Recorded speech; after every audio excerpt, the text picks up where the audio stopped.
Toasted shallots with crispy pork fat oil. Yan yung aking ginawa.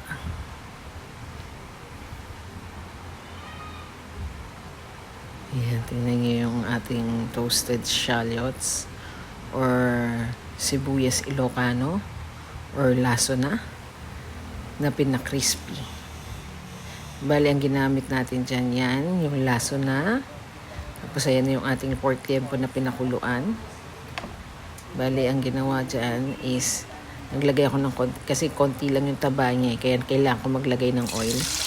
Tapos parang pinirito ko siya o ginawa ko siyang lechong kawali.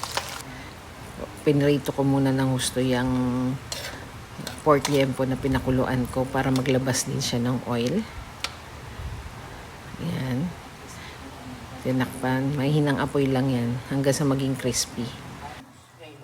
Yan. Bago ko haluin, inaalis ko muna sa apoy yung ating kawali para hindi ako matalamsikan ng mantika mula doon sa ating pinakuluang liempo.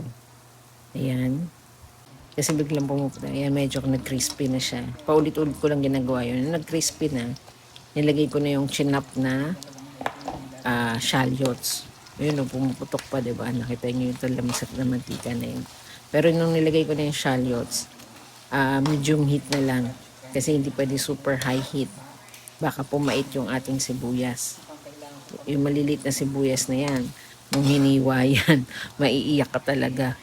Kasi ganyan katindi yung bango ng shallots or yung maliliit na sibuyas or laso na. Ang tawag dyan, laso na. Yan. Unti-unti. Tuloy, continuous yung paghahalo. Mangangawit ka sa paghahalo niyan. Kasi hindi pwedeng hindi mo haluin. Didikit yan sa kawali. Kailangan crispy din yan. Manamis-namis din kasi yan eh. Nakakatulong yan as parang siya yung oil na ilalagay mo dun sa yung binanliang miswa. Yung egg noodles na ginamit ko. Ito kasi yung pinaka-oil niya na gagamitin mo. Yung mabango, tapos pampalasa din. Ganun yung effect niyan.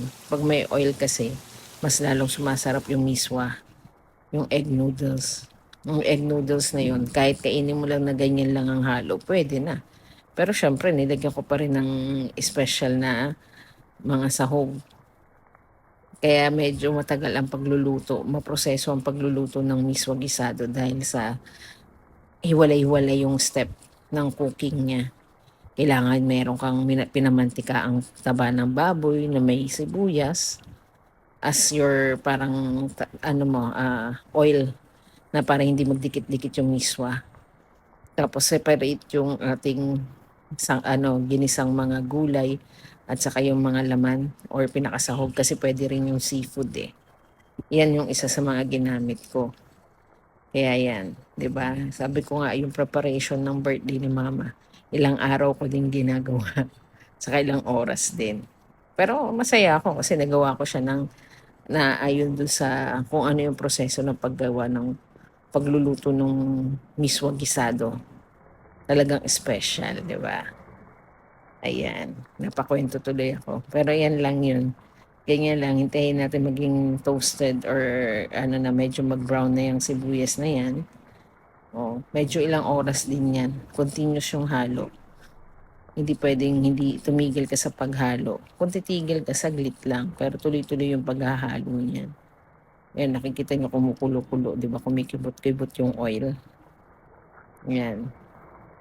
Halos natuyo din yung oil na yan eh. Pero okay lang, sakto lang siya kasi yung bango din ng sibuyas. Nakakatulong yan sa ating miswa, gisado. Ayan.